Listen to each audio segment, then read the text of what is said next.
In a world gone mad, only rationality and common sense can save it. It's Andrew and Jerry Save the World with your hosts, Andrew Langer and Jerry Rogers. And now, here's Andrew and Jerry. Well, hello, everybody. Welcome to another episode of Andrew and Jerry Save the World.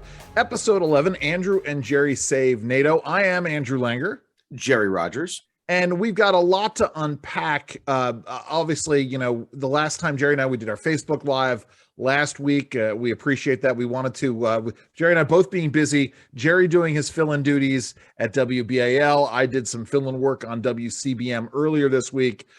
So it delayed us getting on. There's so much going on in the world, Jerry. I think we ought to go directly, hold on, to our Ripped from the Headlines segment. Ripped from the Headlines. So how much is gas by you right now, Jerry? It is $4.50. Good Lord. $4.50 for 87. It's $5.89 for what my father would call high test, but high test 93. Yes, high test. Yeah.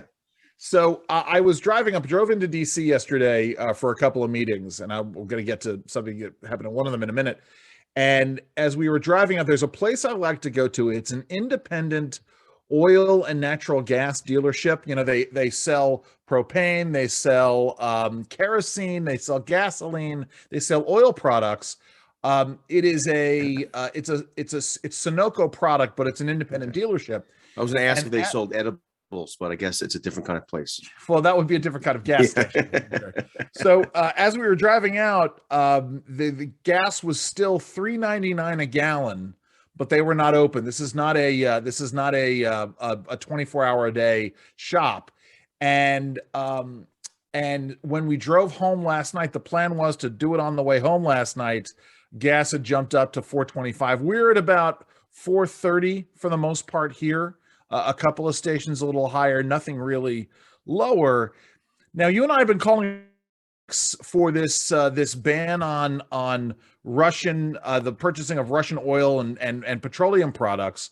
The Biden administration finally took our advice and did something about it this week. Sure, but they didn't do the next step.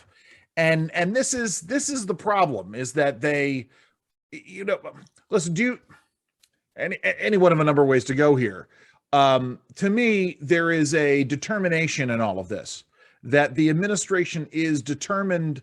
They're determined to go down this road, as you said, about the green energy fiction, and they're determined not to change course on this. Let me hear your thoughts on this. Well, again, climate change is an article of faith for the left's, the Democratic Party, for their religiosity, for their expression of a religious faith. The bottom line is this, and what bothers me about the president's speech announcement from a couple of days ago is the dishonesty. Yeah. He told untruths about his administration hindering domestic energy production. He went after the American oil and gas industry, preemptively accusing them of price gouging, of don't take advantage. And then he goes into this, well, there are many thousands of acres or land leases. But what he doesn't, again, there are reasons why certain leases aren't being used and others are being used, and that has to do with the science and the production of how we extract energy from the earth. And his, again, dishonest. But let me just say this, and I'll throw it back to you. And that Thanks, is, I appreciate it.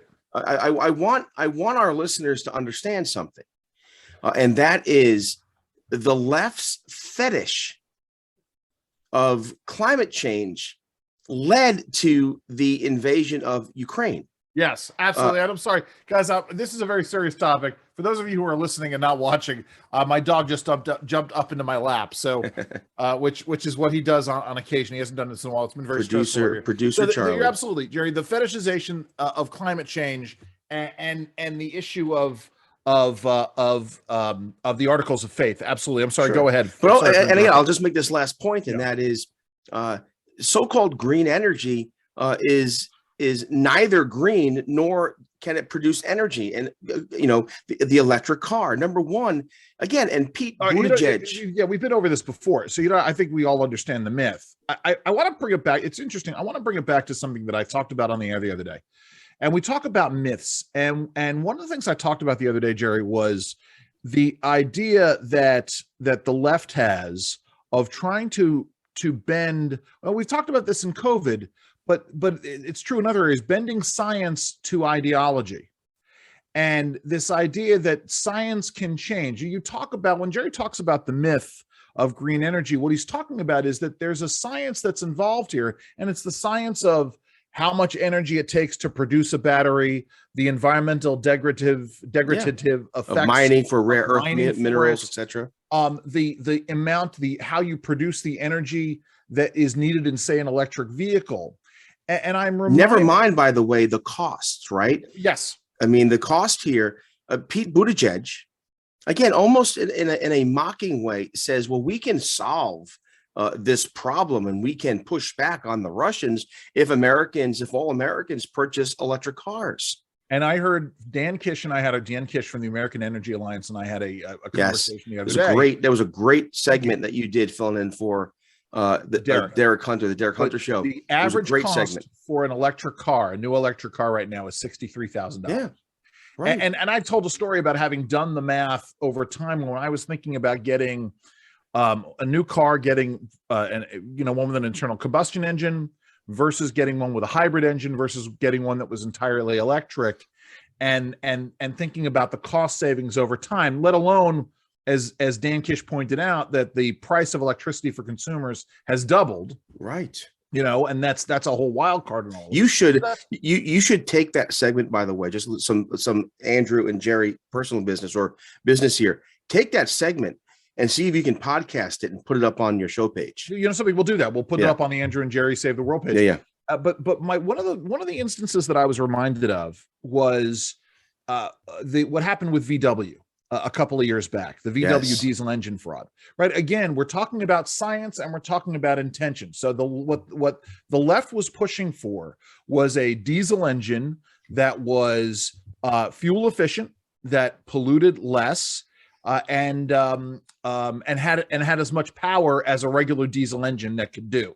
Right. So all of those things. Right. And the problem is that the way science works, and I remember our good friend Jonathan Adler explained to me years ago that the more fuel efficient a diesel engine is, the more it can take the hydrocarbons within the diesel fuel and convert it to energy, the more greenhouse gases would be released from it. Right. It's just the way it works as you're engaging in the chemical equation. Right. And so when VW announced that it had created this sweet spot where it could do all of those things, it could be fuel efficient, it could pollute less, and it could be just as powerful as a regular diesel engine, a lot of folks were left scratching their heads. How did they do it? Well, this was the proprietary VW technology and software. And what did we find out, Jerry? Well, it was all a fraud. It was all a fraud. Yeah, they faked the science. Yes. Again, faked the science. Yes, someone did. And again, it's interesting. Climate change science has this problem because it's not really a science debate or discussion, right? Famously, the host of Meet the Press, whose name escapes me right now.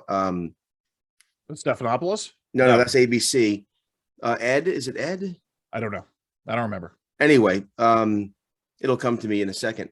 But infamously, the host of Meet the Press said he would no longer have on his program anyone who clashes with the climate change settled science. But COVID, if nothing else, COVID teaches us that the science is never settled. It's only settled if it's dogma. And if it's dogma, then it can't be science. Speaking of which, we're getting ready. We've got to go on a quick weekend trip next weekend. And let me ask you this, Jerry. So the FAA mask mandate is set to expire next Friday, the 18th. So does that mean that as of Friday the 18th will be the last day you have to wear masks? Or does it mean that Thursday the 17th is the last day I'm going to have to wear masks? This is very important to me because I'm flying on Friday. What do you think? It's got to be I'm going to have to wear masks on Friday, but not on Sunday. I think so. Yeah, I would. It's funny. It's by the way, his the host is Chuck Todd. Chuck Todd. That's anyway. It, of course. Yes. But so I had a meeting yesterday. I was in meetings yesterday in the nation's capital. Had a great meeting and dinner with some of the, again, most important contrarian voices on health and science when it comes to COVID. But I took an Uber.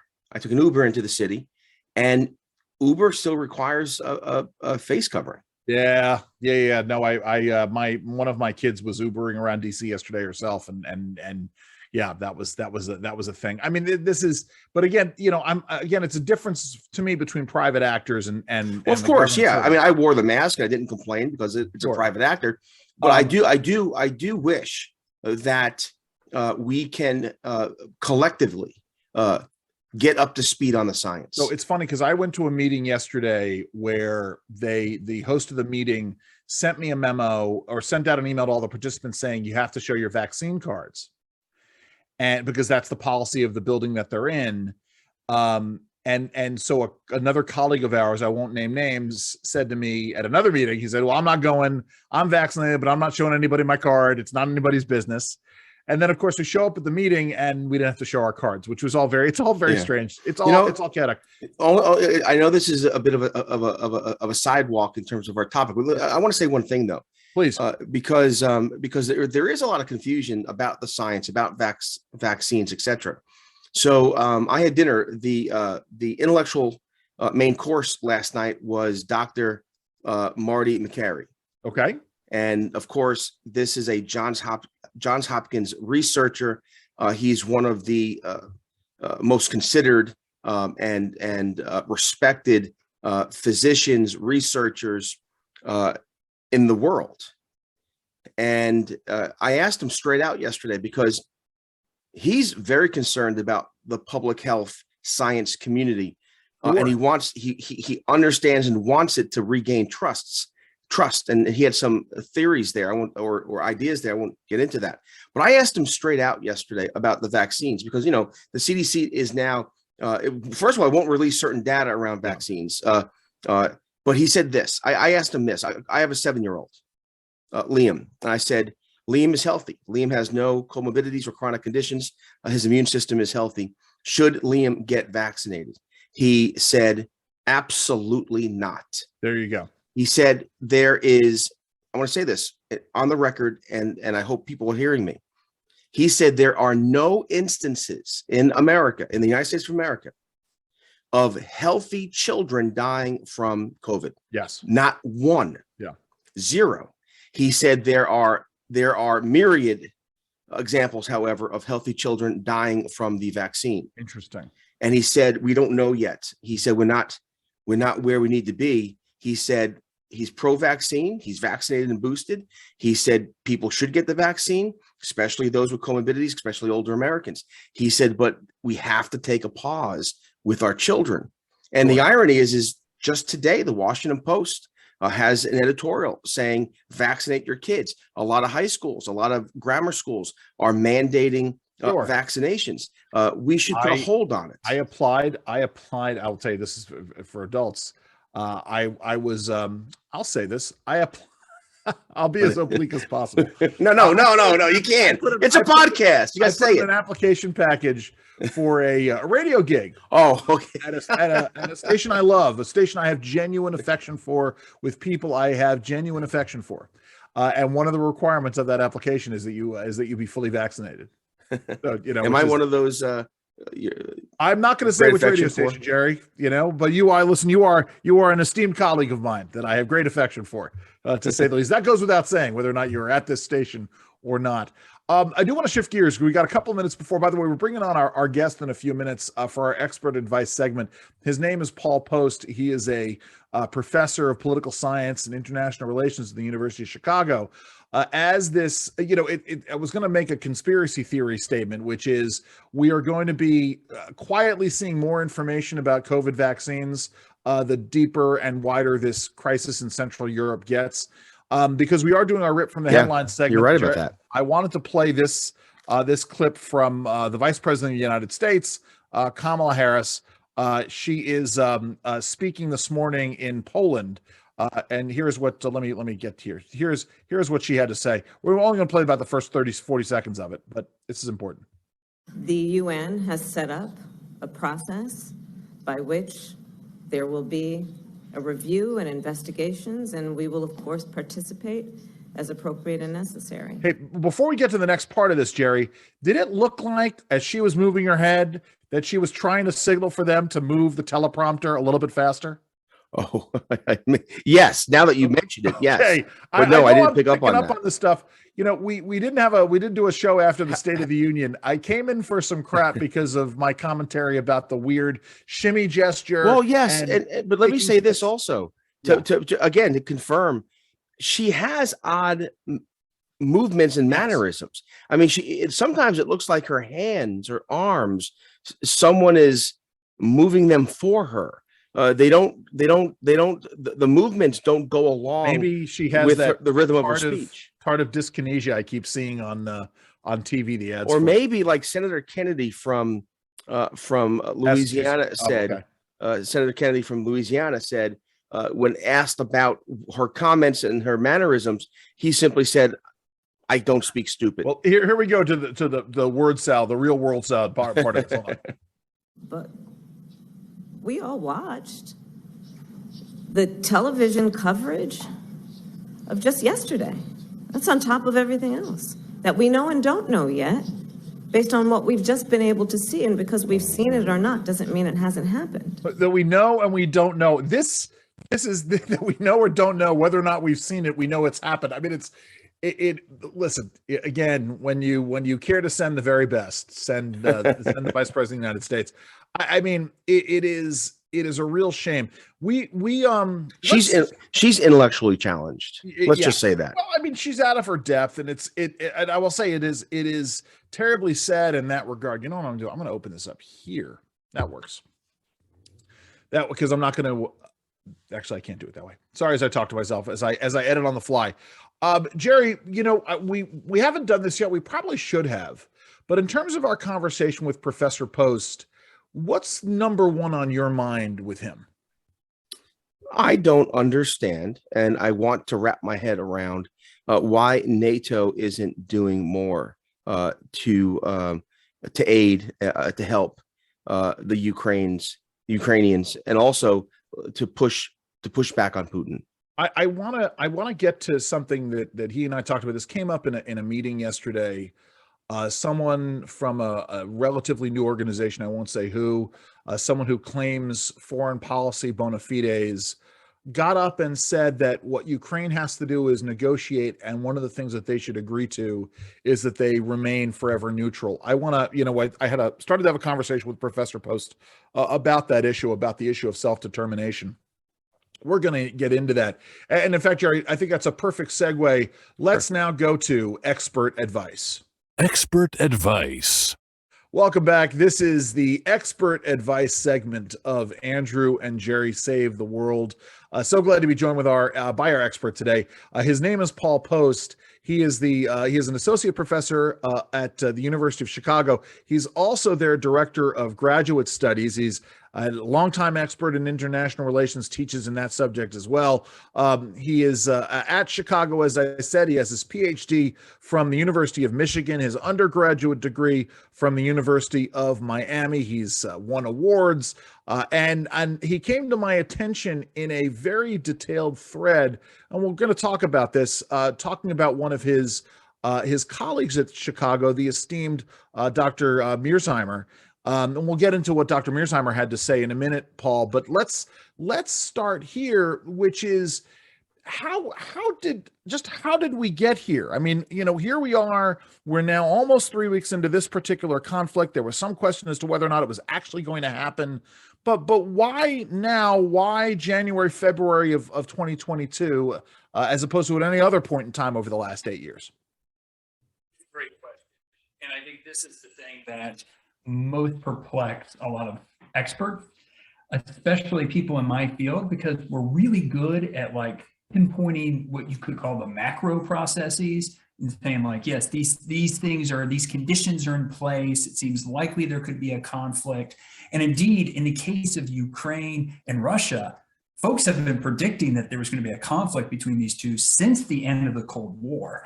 That's something else that I had highlighted on Twitter, was just I went through and showed like all of these experts going back to the early 1990s saying, look, if there's going to be a major flashpoint between somewhere in Europe following the end of the Cold War, Ukraine and their relations with Russia is a great candidate. But your question's a great one of like, but why now? Why specifically this time?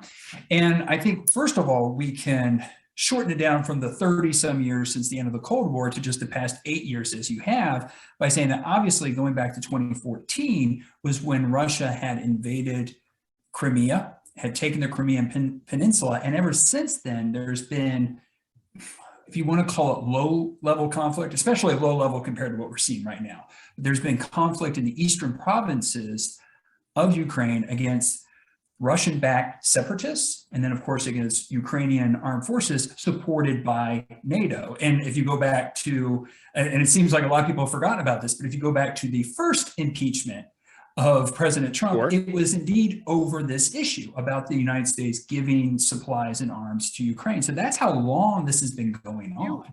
Can you talk a little bit, because I had a conversation the other day with someone who was not aware of what had happened, and this is important, what had happened in Ukraine prior to the late winter and early spring of 2014. I don't know if you're familiar with it or you can talk about it, but what happened in Ukraine with the change in governance and the move, there was a move towards the EU and then the sudden shift towards Russia. And then you can either call it a revolution or a coup. Talk a little bit about that.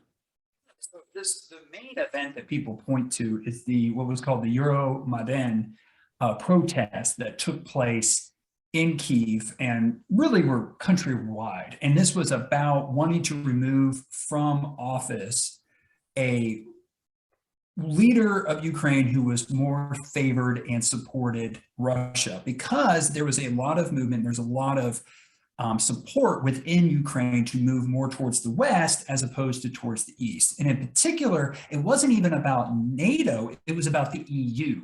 The thing that was on the table was about Ukraine becoming a European Union member.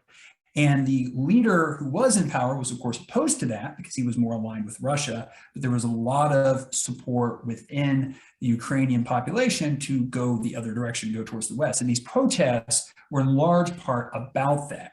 And of course, he was then deposed from office, left, went into exile in February of 2014. And then immediately afterwards is when Ukraine was invaded, or specifically the Crimean Peninsula was invaded by Russia and taken control by Russia.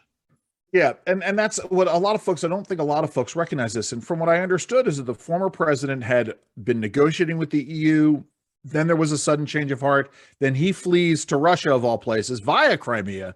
And then they go and they move in. Jerry, I know you want to jump in here. I mean, we want to start to go down the road and talk about NATO. Well, and go ahead, Jerry. Let me ask this. And again, I'm going to ask questions I think that our listeners might have. And here's one. And again, forgive me if it's a simple question, but why hasn't Russia entertained the idea of joining the EU or NATO?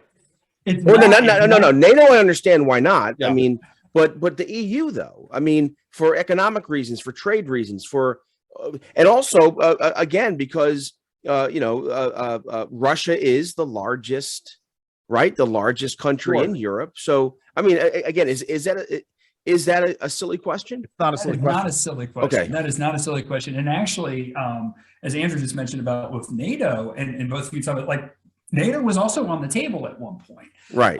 So, I mean, to go back a little bit, when the Cold War ended, this was something that was kind of on the table, was like, what's the future of the relationship between NATO and Russia? And one option was, well, could Russia ever become a member of NATO? Which you can imagine would be a little bit awkward, given that NATO was kind of formed to counter Russia. Right. But instead, what they ended up doing was forming what was called the NATO-Russia Council, which was essentially like a separate entity where they could have summits and allow for conversation between Russian officials, NATO officials. But that eventually fell apart. And I think it fell apart in great measure due to the broader, if you will, sentiment within the Russian foreign policy elite, which is to not try to develop these ties with NATO. And that relates to the EU, because the EU is also viewed as an entity that is counter to Russian interests. So what do I mean by that? Well, one way to think about it is, ever since the collapse of the Soviet Union in, depending on what date you want to put on it, but you could say the end of 1991. Yeah. And then all of these republics that were part of the Soviet Union become independent. That includes Ukraine, the Baltic states, Moldova, Georgia, etc. They become independent. There then starts to be used this phrase within the Russian foreign policy elite called the near abroad. So they started referring to all of these republics as like the near abroad, basically indicating that this is Russia's sphere of influence. This is an area that Russia has always had influence, needs to have influence to basically secure Russia, because if you look at their history, Russia's had a long history of being invaded and whatnot. All on the surface reasonable. Yeah. Yes. I mean, just like the U.S., what happens in Central America and South America is of special interest to U.S. interests. So it makes sense. Yes, and this is actually goes to the heart of something we can start to dig into a little bit, which is the theory that was made very prominent by my colleague John Mearshimer of offensive realism. And it basically, and the key thing to keep in mind here, and especially with folks in my line of work, is explanation is not justification. Of course, right? yeah. That we're trying to help explain what's going on. And so to this point, as you're bringing up, Jerry, it's like, look, if you think about how major powers operate, they want to maintain control within their neighborhood. And so the U.S. is a prime example of this, whether it was Western expansion during the 19th century, the Monroe Doctrine. Sure. These are ideas that the U.S. has had of like, we should continue to have influence within our region. And so you can understand why Russia would also have that perception. And I think the concern on the part of certain members of the Russian foreign policy elite, definitely shared by Putin, is that EU membership and NATO membership for these countries undermines their ability to be able to have influence in that region, because now they're going to start listening more to the Western European countries and the U.S. So let me ask you this, because again, I'm listening to this conversation and I want to know, what does Russia fear? Like, what do they have to fear from Western Europe, from the United States? It's not as if America, wants to somehow occupy or set up a puppet regime in Russia. Germany, Italy, France, the UK, they don't want to do these things. Poland doesn't. So it's almost as if, again, from the novice listening, is that Putin has created a boogeyman that doesn't exist. Let me add to this, Paul, before you answer the question, because I would like you in your answer to touch on the Third Rome theory, and the schism between the Russian Orthodox and the Ukrainian Orthodox Church. Answer Jerry's question, and if that delves into it, then please do. I think that it's a terrific question, because this is something you sit there and you go, especially if you're like a member of NATO, if you're an official, a diplomat for NATO or the U.S. government, you're like, why should they be all upset about this? We're just trying to spread democracy. Yeah. We're just trying to secure Europe. We're just trying to have peace. So I think that there's two potential answers to this. So the first answer is, and this is something where people have pointed to Putin, but again, this is not unique to him, but we've definitely seen this within his words, is this desire to recreate the Soviet Empire. right? And he holds this vision, if not even just the Soviet Empire, but even the Russian Empire, going back to the 19th century pre-Bolshevik Revolution. I mean, this is a vision that certain people have. So obviously, if these countries are part of the EU and NATO, that goes off the table. So if that's your interest, that would be one reason this would be perceived as a threat. The second reason goes into something that is a famous idea from a scholar who actually just died late last year, Bob Jervis, who was at Columbia University. He wrote this book in the 1970s called Perception and Misperception in International Politics. I think I went to high school with his daughters. Oh, really? But go ahead. I'm sorry. I'm looking at. I want to check that out. But keep talking about Bob. So I went to a pre-K nursery school with Frankie Valli's kids. There you go. There you go. 6 degrees, right? But he was famous for a lot of things, but one of these ideas was this notion that he put forward in this book, Perception and Misperception, International Politics. And what he talks about is exactly kind of this phenomena of you take actions that you know are benign. You're like, look, we're just trying to secure other countries. We're not trying to cause any harm. And then you assume that everybody else understands that. But if you saw somebody else taking the exact same action, you wouldn't necessarily perceive it as benign. But what he talks about is there is this, because of the nature of anarchy in the international system, the fact that there is no one you can turn to help sort out disputes and so forth, you inherently can create conditions that lead to kind of this misperception, right? And it can happen over and over again. And so that's the other explanation here, is that as NATO expanded, they were like, well, we're not trying to do anything to antagonize Russia, to your point, but that doesn't mean that Russia is going to perceive it that same way. But again, I'm sorry, Andrew. It's all right, Jerry. Does Russia believe that NATO will invade Russia? Well, time out for a second, Jerry. Hold on, because I want to sort of answer that question in advance and see if my answer is the right one, Paul. It's not that they're concerned about NATO invading Russia. What they're concerned about is Western influences bespoiling the purity of the Russian people, whether it is this religious schism and what happened in Ukraine with the Ukrainian Orthodox Church, or Western values, the decadent values of the West coming in. Am I right there, Paul? Is that sort of where we're going here? But here's my disconnect on this, and that is, in my mind, and we've seen this over the last decade.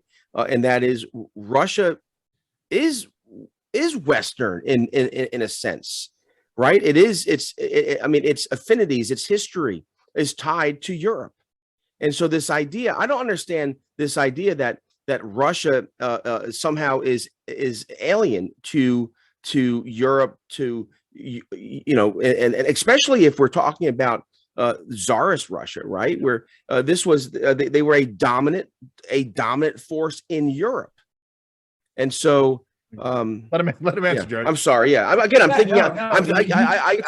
talking to this think. Is why we're having this discussion. Yeah. No, there's so much to unpack here. So I do think that what first of all, there's a couple of things that both of you were touching on. That there is this push and pull within Russia itself.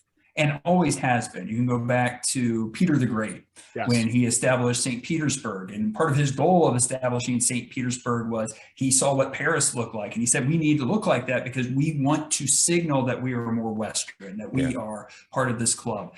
But that doesn't mean that that was uniformly held.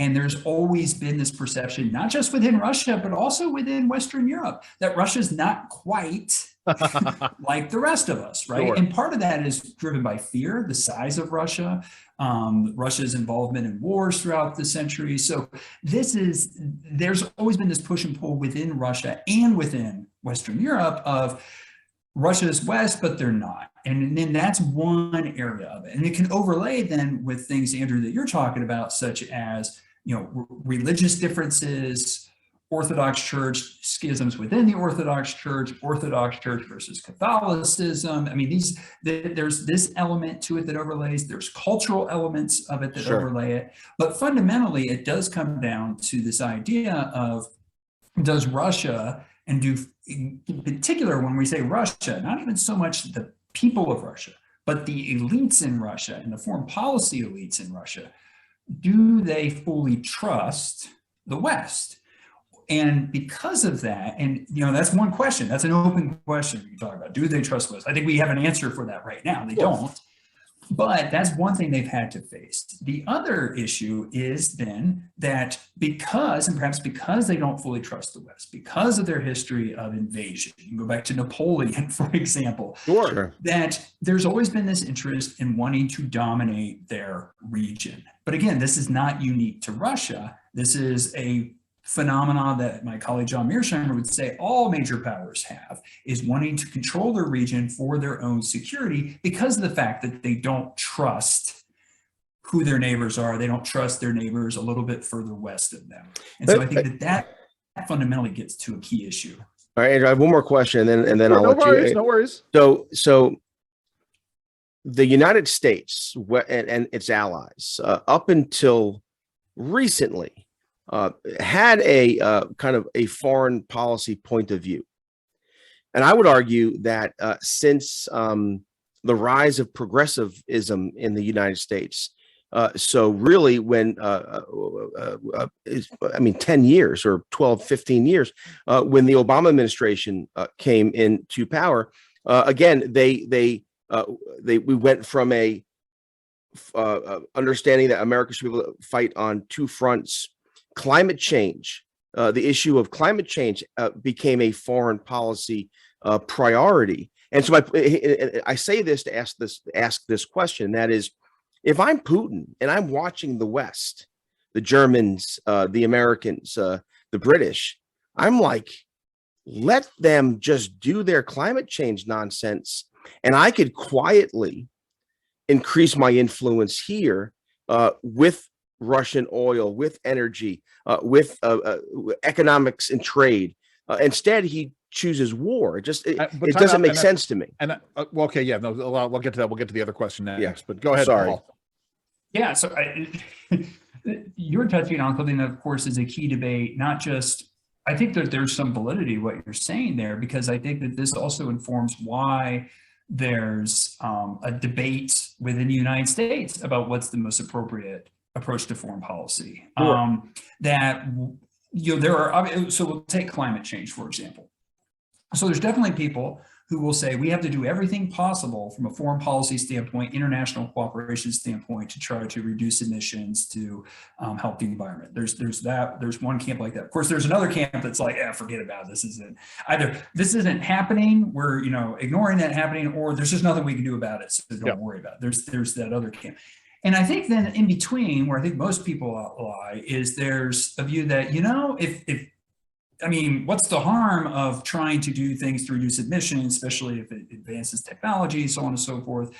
But what they will say, and I think that this is the line of people who I know were very much opposed to, like, the Kyoto Protocol when it was first signed in the late 1990s. The cost of Kyoto, Andrew Langer. Remember that book? I remember the book. I'm sorry.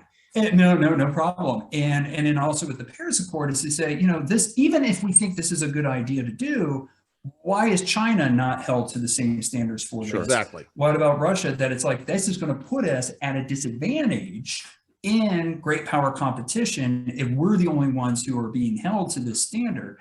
And I think that that's more of the fundamental debate, is not even so much of whether something should be done, but can something be done in a world of great power competition. And then that goes into your point of I don't know if President Xi is looking at it this way in China, or if Putin is looking at it this way in Russia. But if they sit there and say, look, they're distracted with these other issues, sure, I'm going to use that distraction to either develop my economy, build myself up, build up my military. That's an argument, of course, people have made, not even just about Russia, but about China as well. Sure, of course. And it's exacerbated, Paul, right? Because when you have these two countries, both China and Russia, and we know for a fact that part of their foreign policy is to drive chaos and division and dissent, and sort of to turn a nation like America against one another, it gets magnified, doesn't it? So this is exactly right. That if you view, well, one way to answer this is to look at it like this, that you can absolutely draw a line a connection, I think. Now, whether it's a direct connection, meaning they've actually coordinated on this, I don't know. We may never know. But you can definitely see where over the past 2 years, 2.5 years, both Russia and China, and maybe because they've learned from each other, have been taking steps to kind of push against what some folks call the liberal international order, the rules-based order. You know, in the case of China, you look at the conflict, active conflict they have in the Himalayas with India. There's been an ongoing conflict. They chose to reactivate that in the past 2 years. Obviously, the policies they took towards Hong Kong, if you look at the renewed, if you will, designs towards Taiwan, of course, heightening of their tensions, territorial tensions with Japan. So yes, there's been this heightening of kind of revisionist policies being pursued by China. And then if you couple that with what you're seeing from Russia, then yes, you do see where these two countries seem to be pushing against the very rules-based order, liberal international order that is led by, or at least verbally supported by the U.S. And so in that sense, that's another, I think that's a useful point to kind of, from a macro perspective, in terms of thinking about Ukraine, rather than just focusing on Ukraine, which is important, but to think about it in this broader context of these kind of revisionist policies. Let me shift back. Let me shift back to what Jerry was talking about in terms of trust. You and I talked a little bit about this on Tuesday, which is, because we view NATO historically as a purely defensive organization. And I want to get into the issue of self-determination and Ukrainian neutrality also in a second, and what Russia's demanding.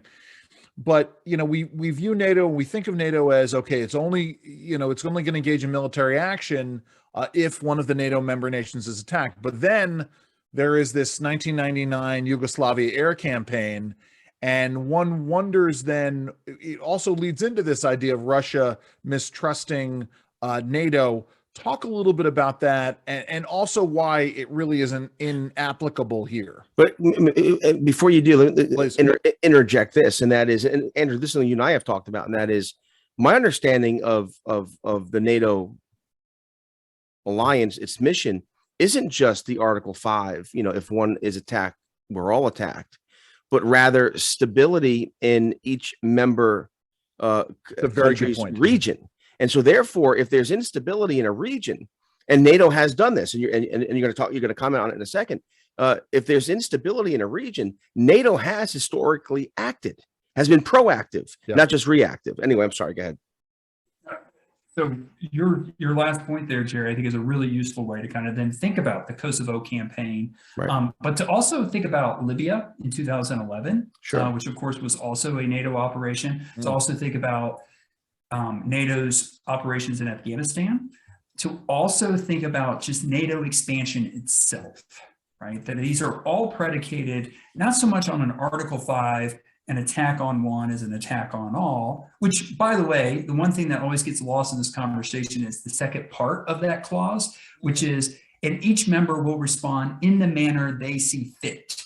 Good so that's point. Always a key part of Article 5. Point. Yes, is that you could just stand up there and be like, okay, go. We're going to send them. We're selling umbrellas. We're sending umbrellas. Yes. Yes. No. It's absolutely a live issue when it comes to NATO. It's okay. Article 5 has been invoked. What's everybody going to do? And so that's another issue. But setting that aside, I think you're exactly right that it's like NATO was created, and I've researched this and written about this, about how the process bringing about NATO. And I do think that there is some validity to the phrase that is often attributed to Lord Ismay, who was the first Secretary General of NATO. And what he said was, he said that NATO, or at least this is attributed to him, right? We don't know exactly. They always say, is it apocryphal that he said this?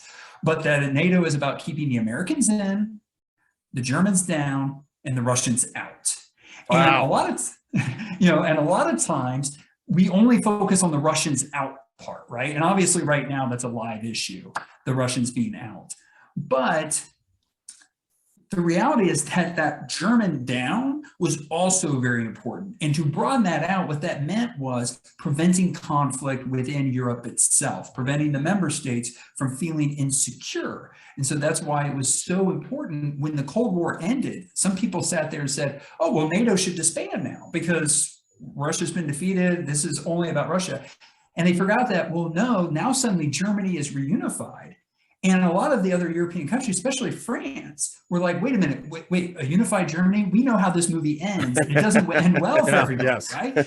So there were a lot of countries very nervous about that. And so NATO needed to stay intact to kind of ensure that these countries felt secure. That was part of what informed bringing Poland in, bringing in the Czech Republic, bringing in Hungary, because these were also countries that there was concerns that they might seek to maybe try to acquire their own nuclear weapons if they're left outside of the NATO umbrella, because they're like, look, we've got this unified Germany now, right? So I think that I'm bringing this up just to say that the general security of all the European countries and ensuring that they feel secure has always been a key part of NATO. And that's kind of what's embodied by that notion of keeping the Germans down. And that's where then the Kosovo campaign fits in, right? Is that now you have the European countries saying this is a huge crisis on our border. It's leading to refugees. First of all, then there's just the whole humanitarian issue. It's ethnic cleansing. We have to do something about this. And so that's something that informs why then they take that policy. That's very interesting because you make a point. Look, I've watched CNN, Fox, every channel. I'm reading every newspaper, the Wall Street Journal, New York Times, et cetera, et cetera.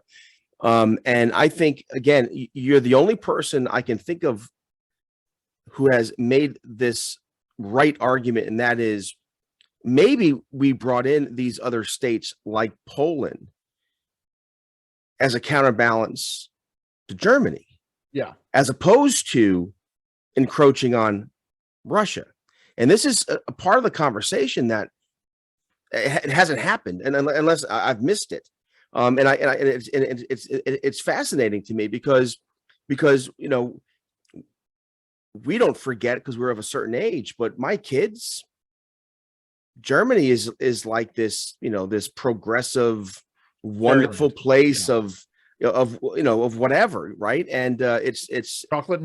Anyway, so I'm rambling here, but this is an excellent point. So with that in mind, I mean, as we're talking about NATO, because I know Jerry wants to ask you about Poland and planes. Well, we haven't touched on the specifics of what's happening in front of us, you know, as we speak. But I'm about to get there because we talk about this, and then I want to talk about the 1994 agreement that the international community made with Ukraine in order for them to give up their nuclear weapons. So talk about that and what that sort of implies in terms of what, if there is any kind of an international obligation or a NATO obligation.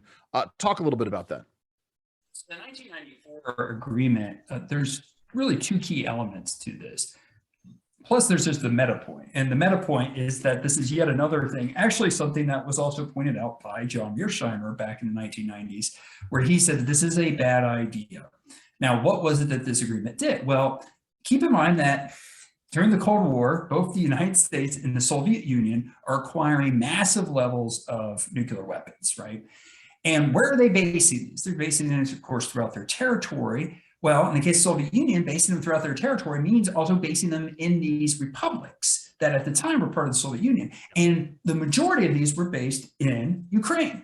And then suddenly, once the Soviet Union collapses, and they weren't just in Ukraine, also a large number were based in Kazakhstan as well. But once the Soviet Union collapses, suddenly Ukraine is sitting there with a stockpile of nuclear weapons, right? Wow. And this is then what informed a debate. And this was actually something we now have the documents where this is actually in many ways one of the great successes of the Bill Clinton administration was working with Yeltsin to try to cooperatively, and they did. Russia and the United States worked together very closely to ensure that all of these weapons were transferred back to Russia rather than suddenly having 10 new nuclear powers in the world. You know, okay, this would be. Can I ask you a question there? Yeah. Why transfer these weapons back to Russia at the time?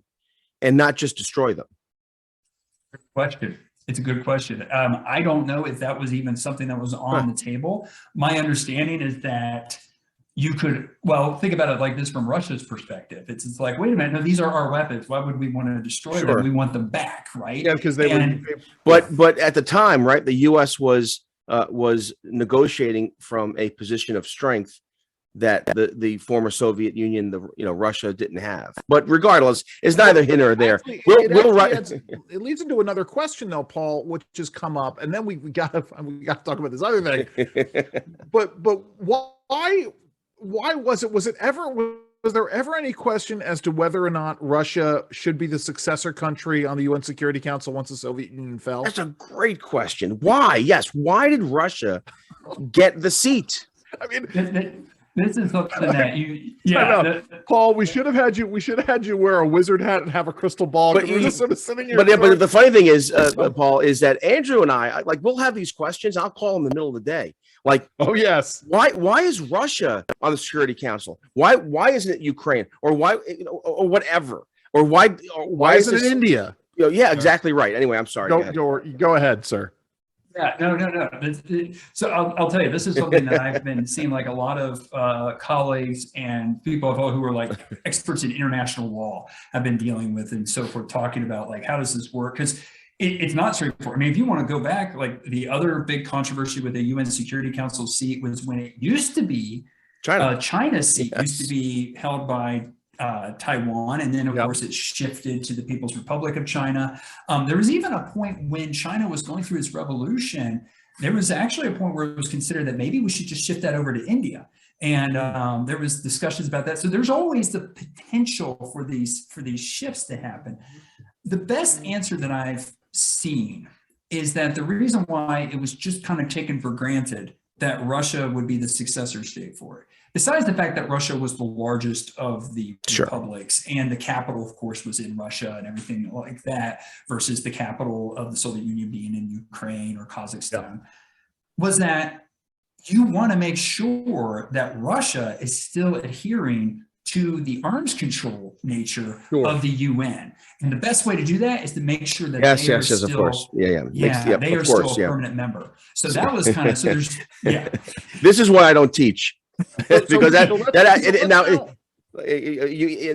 in two sentences, you made very clear, as it cleared up my confusion. But no, and I appreciate that. So let's shift gears to the proximate issue, which is we have this invasion. We have Russia having invaded. They're on the outskirts of Kiev. They've been on the outskirts of Kiev. Russia has put up out on Monday morning a list of demands. 4 demands, right? Number 1, the Ukrainian people need to lay down their arms. Number 2, they need to declare in their constitution that they will remain forever neutral, never join NATO. 3, they need to give up any claims to Crimea. And 4, they need to give up these territories in the east, the Donbass, and they're now independent republics.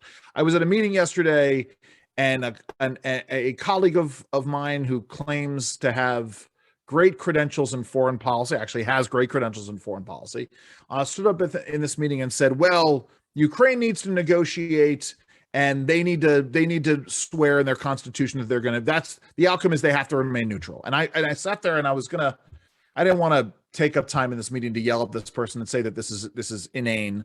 But talk a little bit about these 4 demands and why at least certainly the first 2 are untenable, and then talk about whether or not the second 2 are tenable or untenable. What these demands point to is a reason why I am not optimistic about this conflict ending anytime soon.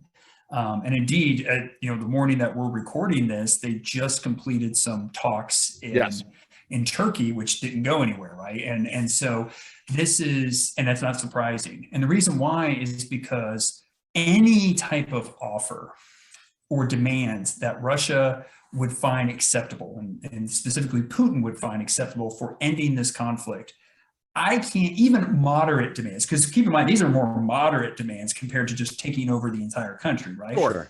But even these more moderate demands, I can't see where someone like Zelensky is going to say, sure, I'll sign off on that. right? And moreover, I can't see where he would be advised to sign off on that, because I could see where like Joe Biden would say to him, like, look, you sign off on this, that sends a bad precedent that you could start a conflict and get what you want. But let me ask you this, though. And again, I'm being cute, so forgive me. But why couldn't the Ukrainians say, you know what? Yeah, we agree to all of it. And just like that 1994 agreement was torn up, no one came to our defense. Once the troops leave, we join NATO, or again, make the agreement and lie, because this is what Putin does. Well, that's one argument, and that is the fundamental nature of international law. International is treaties. There's a famous quote by an international lawyer. I think he made this quote like in the 80s, so forth. But he said, "International law is to law what professional wrestling is to wrestling." I love it. It's great. But there is this, again, to follow up on this, and that is, look, I don't take at face value all the images in the reporting, because we don't know. We really don't know. And Jerry and I had several huge arguments about this the last couple of weeks. Yeah, but we just don't know. I mean, but however, if on their face these reports are to be accepted, right? There are hospitals and there are civilians being slaughtered or being targeted. There's a case to be made that Putin is a war criminal, and so therefore, why doesn't the UN move again to? I guess my point is this: I think the sanctions have been weak up to this point. I'm glad that we're going to cut off Russian imports, but energy imports. It took 12 days. We still haven't dealt with all the oligarchs and the resources. Even the SWIFT banking system, there are still it's not a complete a banning of Russian entities and interests. There's a war happening. I don't understand why and this gets to the I don't understand why we aren't doing more, short of sending troops to Ukraine, of pushing back on Putin. Does it make sense, that question? Yes, it makes total sense. And the best answer that I can give, and I've given this a couple other times because I do think it fully applies in this case, is that oftentimes in foreign policy, you're only faced with bad options. And the goal is to pick the least bad option. Yeah. And I think that especially, so another way to put it is, recently I had said that the only way Russia leaves Ukraine is if Russia decides to leave Ukraine. Right. That this is not going to be a Persian Gulf 1991 type scenario where the UN authorizes a massive coalition led by the United States that goes in that case, Kuwait, and pushes Saddam Hussein's forces out of Kuwait. There is going to be no pushing out this time. The only way they leave is when they decide to leave, either because they're just tired of fighting or because of some agreement or whatnot. What that means, though, is that very much limits your options then. If you are not going to go in and you're not going to use it, and of course you have to ask, why is that? Well, the reason why is because unlike Saddam Hussein in 1991, Russia has a massive stockpile of nuclear weapons. So let's just say that is what it is, right? No one wants to start World War III. And that goes then to, I know something you've been eager to want to talk about these jets, right? Yes. The jets that could have been transferred from Poland. This is exactly why. So I've been saying that the one country that I'm concerned about this being escalated to is actually not the Baltic states. Because some people were like, well, if there's a NATO country to be attacked, it would be the Baltic states because they were also former Soviet republics. I'm like, no, it's not the Baltic states, because it could have been the Baltic states if Ukraine had gone smoothly, right? And it's like, oh, okay, this is easy. Then he gets kind of emboldened like Hitler, and it's like, oh, I can go next. That's obviously not the case. Instead, where I became concerned was that if he starts to get bogged down, he says, well, where's all this assistance coming from? Where's the resistance being supported? Where are the refugees going? And he's going to sit there and he's going to say, they're going to Poland. It's coming from Poland. So suddenly you start taking shots at Poland, right? You don't try to invade Poland, but you maybe, in the case of like aircraft leaving an air base in Poland, you can easily, it's only like a couple minutes for your jets to go and attack that air base and come back over Ukrainian territory. So, or even Belarus. So that's where I think the Biden administration recognized that. And that's why there was a quick kind of like backtracking on this, that it's like, there's no way that we can do this in a way that couldn't run the risk of escalation. And that is Russia actually attacking one of our NATO allies. But, and again, and I understand, but it begs the question, then we really can't stop Putin, period. Because if we're afraid of escalation, if we're afraid of him engaging, nuclear weapons, and not necessarily blowing up New York City, but using nuclear weapons in the battlefield, strategically tactical nuclear weapons, then we may as well just do this and say, go ahead, take Ukraine, because it seems to me that we're never going to get to a point where it's, we are going to confront you. Yes, we are going to send these jets. Yes, we might. I said to Andrew 2 weeks ago, I don't understand why America hasn't put 50,000 troops in Poland, because again, not as a preemptive look. This is the line, so to speak. I hate that term, the red line. Yeah. But we're going to make our stand here in Poland, and 50,000 troops in Germany or wherever else, that they can stage troops that are closer to Ukraine, but not like right there. Yeah. Anyway, I'm sorry. Go ahead, Paul. I mean, it goes back to what I was saying earlier, is that, exploitation is not only not only shouldn't be confused with justification, but it also shouldn't be confused with prescription. Yeah. Right. It's at the end of the day, it is a very difficult situation, and you can see this frustration on the part of Zelensky himself, right? Yeah. He's like, I want the fighter jets. Why can't they send these things in? And the reality of a crisis when you're dealing with a nuclear power, especially one where, and I think this very much worried a lot of people, but I think it's because they realize she's right about this. But the comments made by Fiona Hill the other day, where she said, if you think Putin's not capable of doing it, he is, right? And I think that very much is the mentality that a lot of people have, because there was a perception, and I'll say I shared this view. So prior to the invasion, I thought there would be an invasion, but I did not think it would be at the scale. I thought it would be more of like a salami tactic of where, okay, you go in, try to take a little bit of, maybe he can declare victory, face saving. Hey, look, I got the eastern provinces. Right. But instead, he goes all in. And I do think that while the troops are being amassed to do that, that still caught people a little bit off guard. Sure. And then when you hear his rhetoric, you sit there and you go, wow, I mean, he could be someone who's capable of thinking that it's a good idea to, maybe not, he's not going to launch a strategic nuke to bomb New York City or something like that. But he could launch a tactical one. He could try to attack Kiev. Right? If it gets frustrating, like we can't take this capital, why not nuke it? That's the kind of concern I think they have. And he knows deep down inside that even if he used a tactical nuke on Kiev, there would we would not respond by nuking Moscow. That would be the end, right? So, it really does. This is really all about, Jerry and I spent a lot of time, Paul, talking about political science in America and the political climate in America, and how the pendulum swings back and forth, and how old norms get broken and new norms get forged. This is a really, Jerry spends a lot of time talking about, for instance, in Congress, the importance of returning to regular order, and how as long as Congress is operating out of regular order, we can't go and solve problems. And I haven't even talked to Jerry about an issue that came up yesterday.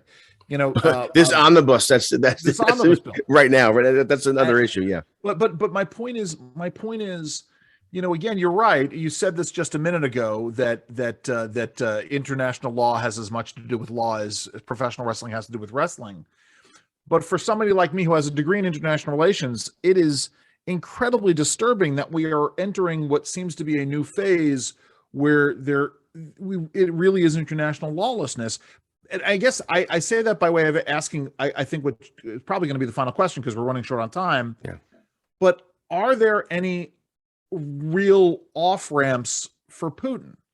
Is there any way, besides us giving lots of conventional weapons to the Ukrainians that do help drive him out? Are there any options that present Putin with an actual off ramp here? So it depends on a few things. First of all, I think that it actually, let me, if you can do some edit if you need to. No, this is good because you're wrestling Yeah. with these questions is important. So go ahead. Okay, good. No, I was going to say, no, it's so tough. And here's what I've been saying to people is that the off ramp, I'm not sure if there is an off ramp. Yeah. And the reason why is because, first of all, if you listen to his rhetoric, he seems very committed to this idea of conquering or at least controlling Ukraine, if not flat out annexing it. He seems very committed to this idea. And he has people surrounding him who seem very committed to this idea. And even people who there's like a hope of like, well, there could be a palace coup or something like that. He's done a very good job of kind of positioning himself with his supporters to have people who are going to support him, who are around him and tell him what he wants to hear. So that's one thing that makes it difficult to see an off ramp. The other thing that makes it difficult to see an off ramp is my concern is that the pressure that we continue to put on Putin economically, militarily, that this could lead him to feeling like he's backed into a corner. Yeah. And when he's backed into a corner, the hope that some people have is he'll say, okay, I'm backed into a corner, I give up. Sure. But I just don't see that happening. Instead, I become concerned that he either doubles down, this becomes a protracted conflict with no end in sight, which of course is very likely because you know what? That's already what was happening in Eastern Ukraine. They've been fighting since 2014. But the other option is he feels like he's backed in and he takes a more desperate action.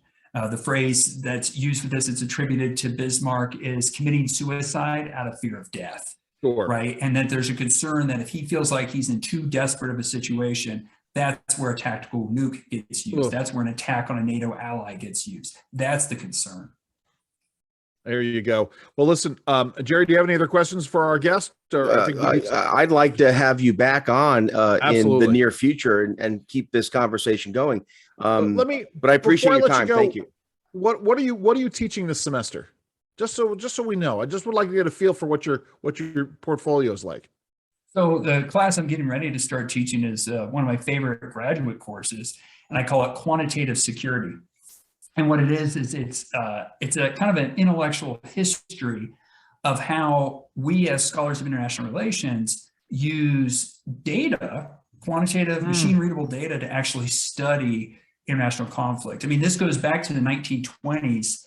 Quincy Wright, who was a professor at the University of Chicago, this was after World War I, the signing of the Locarno Accords in 1925, which was considered like, oh, this truly is a normalization of relations between Germany and Britain, France, everybody.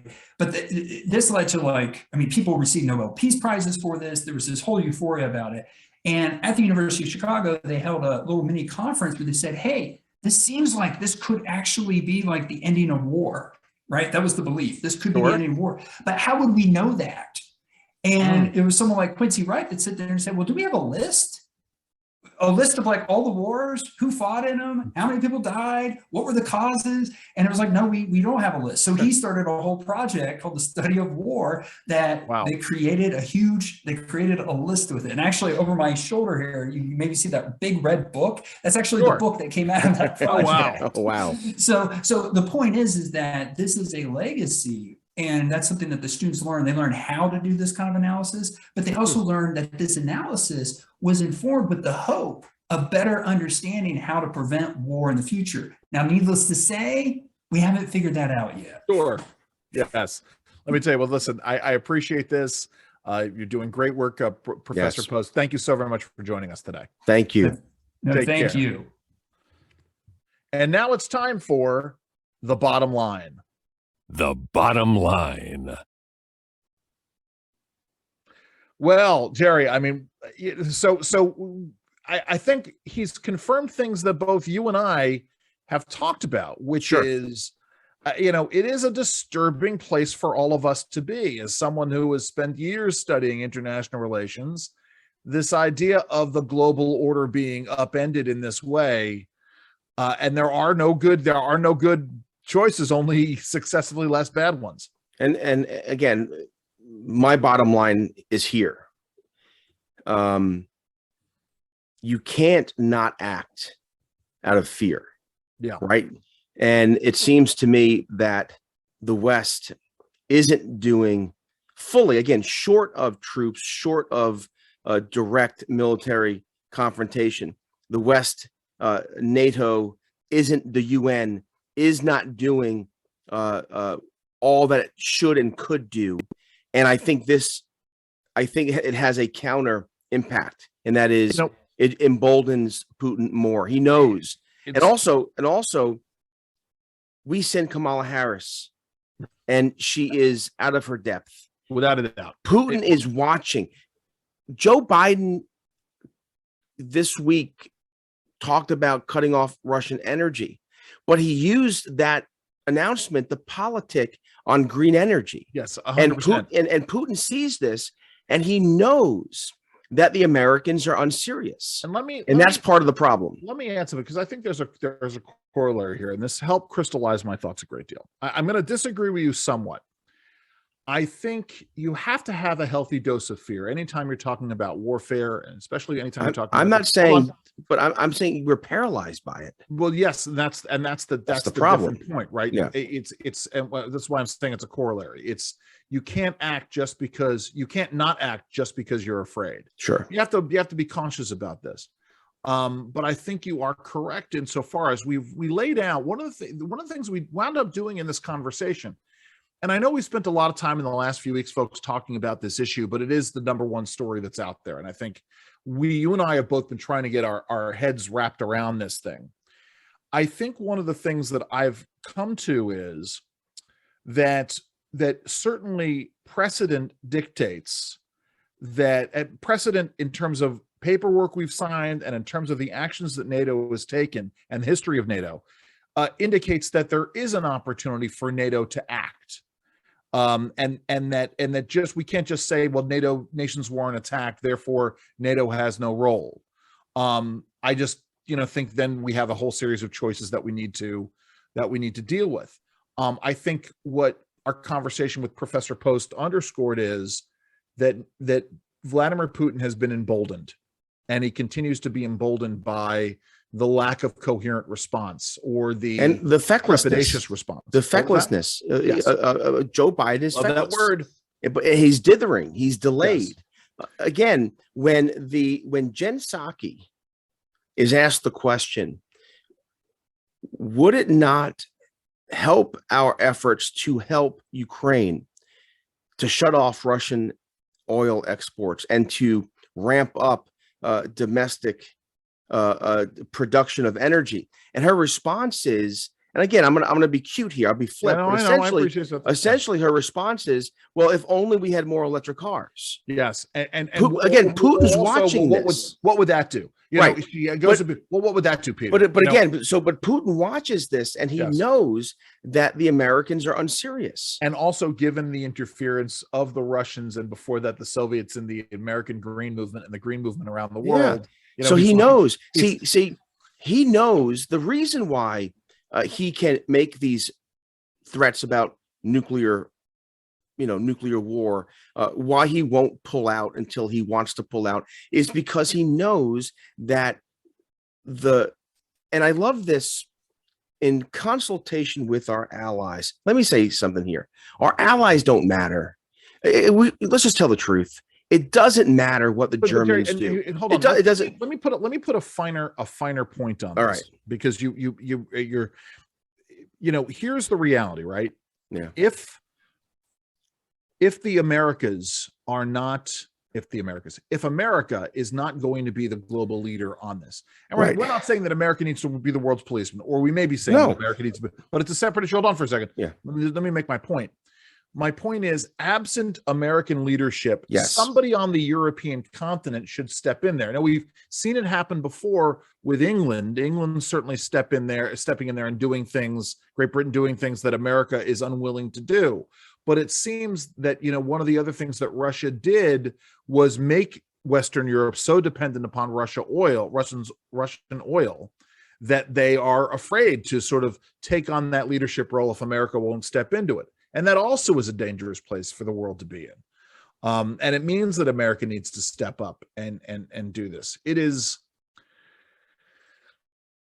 Listen, I mean, for me, in the interim, we need to keep sending the advanced weaponry, and we need to find a way to get the Ukrainian Air Force jets. But here's the problem, right? Look at the UK. It has a standing army of less than 200,000. Look at the Poles, and I think the Polish people are probably one that Russia wouldn't want to mess with. But even there, 62,000 men and women under arms. My point is this. And Guy Shepard, who's been a guest on our podcast, has a piece at Spectator World right now. It's called Davos Man. And what has happened is Europe has just given up. And this is one of the tensions during the Trump administration, where Donald Trump said to the Germans and the Italians and the UK and the rest, you got to pay your fair share in terms of armaments and military defense. And I guess at the end of the day, again, bottom line, when this is over, and to the extent that it will be over, we have to reevaluate NATO.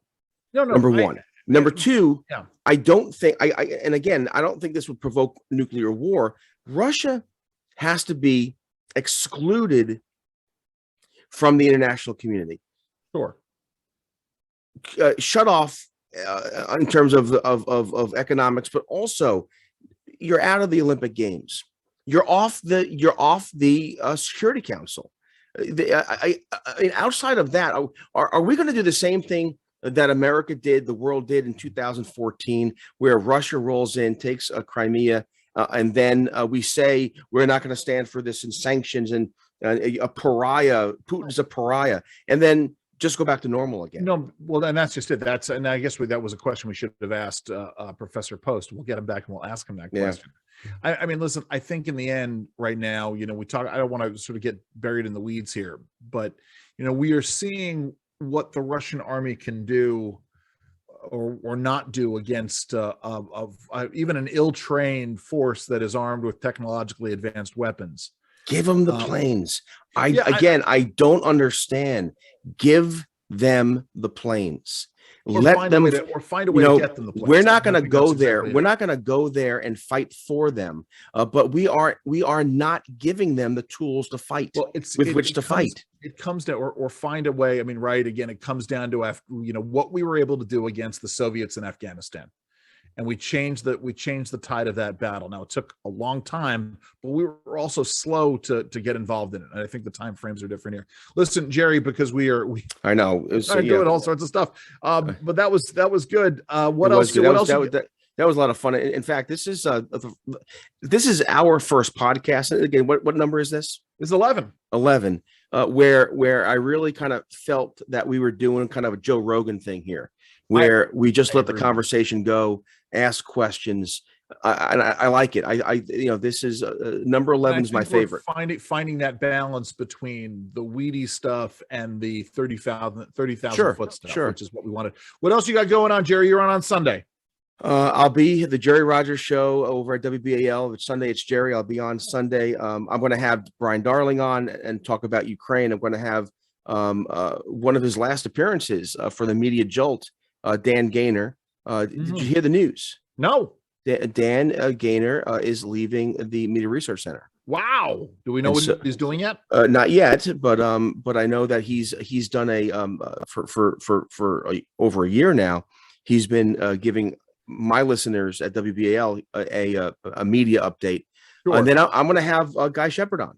Oh, good. And I'm going to ask him about his piece, Davos Man. Guy Shepard getting up early on a Sunday morning. Yeah, and again, for our listeners, go check out this piece. It's over at Spectator World. It's called Davos Man. It talks about how the Europeans need to take more responsibility for their mutual defense and push back on Putin. Now, I am appearing on Squared Off tomorrow. It'll be up at squaredoff.net tomorrow afternoon, evening time. Those links will be up as well. Excited about that. Jerry, folks need to plant their feet, don't they? Indeed. Find the truth, plant your feet, stand firm. I love it. Stand firm, ladies and gentlemen. Have a great week, everybody. Have fun and stay safe.